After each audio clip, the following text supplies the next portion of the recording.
আমাকে এক মহিলা ফোন দিয়ে বলে, হুজুর আমার স্বামী সকালেও তালাক দেয়, বিকেলেও তালাক দেয়, আমি কি আসি না নাই? স্বামী কি তালাক দেয়? সকালেও তালাক, বিকেলেও তালাক, আমি কি আসি না নাই? বলেন তো, কোন ধৈর্যশীল মানুষ কি এমন আচরণ করতে পারে? আসতে বলে করতে পারে?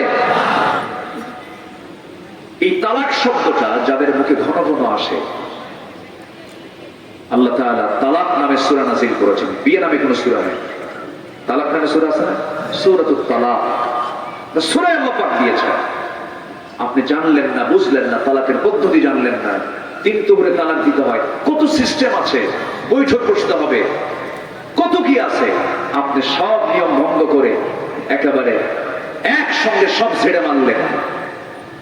আমি তো মনে করি এই সমস্ত আচরণ যে সমস্ত পুরুষরা করে, যে সমস্ত স্বামীরা করে, বাঁশ গাছের ডাল কেলাকে কি বলে?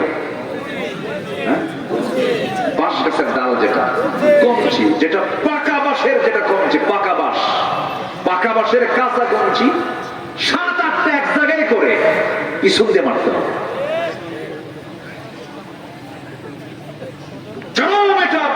সীমালঙ্ঘন এটা।